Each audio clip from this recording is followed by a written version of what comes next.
नमस्कार माझ्या प्रिय शिक्षक बंधू आणि भगिनींनो, मी प्राध्यापक मारुती विठ्ठल शेळके आपल्या सर्वांच्या लाडक्या व्यासपीठावर अर्थात शेळके मास्टरमाइंड अकॅडमीच्या या व्यासपीठावर सहर्ष से स्वागत करीत आहे। दिनांक 28 जून 2026 रोजी टीईटीचा पेपर होता, मात्र आदल्याच दिवशी तो पेपर फुटला आणि पेपर पुढे गेला, पोस्टपोन झाला। आता पेपर कधी होईल, कसा होईल याची वाट पाहत असतानाच या पेपर फुटीला जरा वेगळेच फांद्या, वेगळेच फाटे फुटत आहेत। एक कालचीच एक अतिशय महत्त्वाची जी बातमी आहे ती बातमी तुम्हाला सांगायची। ही बातमी NDTV 9 TV 9 ची बातमी आहे। बातमी काय? शिक्षक पात्रता परीक्षा अर्थात टीईटी पेपर फुटी प्रकरणाचे महाराष्ट्र कनेक्शन समोर आले। आतापर्यंत म्हणत होते MP वाले वगैरे तिकडचेच, आता खाजगी पोलीस प्रशिक्षण आणि स्पर्धा परीक्षा मार्गदर्शन केंद्र चालवणाऱ्या प्रकाश पवार याला सोलापुरातून अटक करण्यात आली आहे। टीईटी पेपर फुटीचे तपास करणाऱ्या विशेष पथकाने आता काय गडबड झालेली आहे नीट समजून घेऊ। शिक्षक पात्रता परीक्षा अर्थात टीईटी पेपर फुटी प्रकरणाचे महाराष्ट्र कनेक्शन समोर आले आहे। खाजगी पोलीस प्रशिक्षण आणि स्पर्धा परीक्षा मार्गदर्शन केंद्र चालवणाऱ्या प्रकाश पवार याला सोलापुरातून अटक केलेली आहे।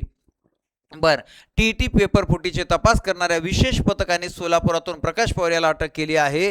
भिवंडी पोलिसांनी ही कारवाई केली। या प्रकरणी आतापर्यंत 16 जणांना अटक करण्यात आली आहे। या घडामोडीमुळे सोलापूरमधील परीक्षार्थी उमेदवारांमध्ये खळबळ निर्माण झाली, म्हणजे सोलापुराकडे लिंक गेली। आता सोलापुरातील कुमठे गावात प्रकाश पवार हा ध्रुव प्रतिष्ठान नावाने खाजगी पोलीस प्रशिक्षण केंद्र चालवत होता।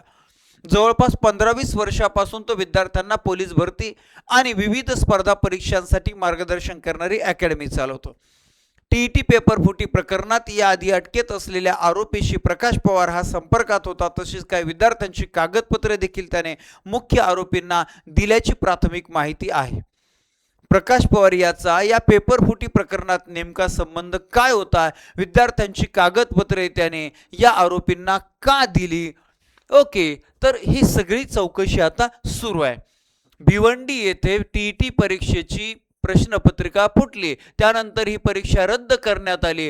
या प्रकरणाचा तपास भिवंडी पोलिसांचे विशेष पोलीस पथक करत आहे। या प्रकरणातील मुख्य सूत्रधार विजेंद्र गुप्ता याला अगोदरच अटक करण्यात आली आहे। सुरुवातीला दिल्ली, आग्रा आणि बिहारमधून आरोपींना अटक करण्यात आली आहे। तर प्रश्नपत्रिका फुटीचे राज्यातील धागेदोरे समोर आले। आता धागेदोरे समोर आले होते। तपासात दरम्यान प्रकाश पवार याचे नाव समोर आल्यानंतर कारवाई करण्यात आली। त्याच्या संस्थेतून महत्त्वाची कागदपत्रे आणि पुरावे शोधण्यात येत आहे।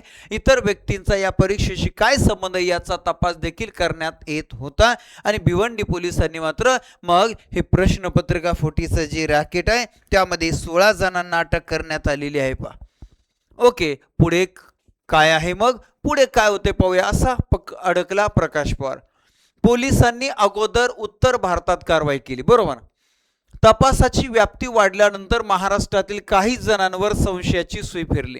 पोलिसांनी कडी जुळवली, त्यात प्रकाश पवार याचे नाव समोर आले।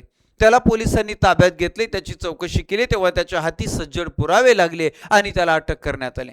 यापूर्वी ज्या आरोपींना अटक करण्यात आली त्यातील काही विद्यार्थ्यांना पवार याने काही दस्तावेज पुरवल्याचे समोर आले आहे। आरोपीला आजच न्यायालयात हजर करण्यात येण्याची शक्यता आहे। अशा रीतीनं टीईटी पेपर फुट ही फक्त महाराष्ट्राच्या बाहेरचेच लोक आतापर्यंत दिसत होते, आता महाराष्ट्रातले लोक सापडत आहेत। लवकरच काय कारवाई करायची ते करा, पण त्याचसोबत महाराष्ट्र राज्य परीक्षा परिषदेने मात्र टीईटी लवकरात लवकर घ्यावी, ऑफलाईन घ्यावी आणि पारदर्शक पद्धतीने घ्यावी, ही अवघ्या महाराष्ट्रातील सर्व शिक्षक बांधवांची आणि भगिनींची अपेक्षा आहे। चला, याच अपेक्षेसह आजच्या या अपडेटमध्ये आपण इथंच थांबूया। धन्यवाद, थँक्यू व्हेरी मच।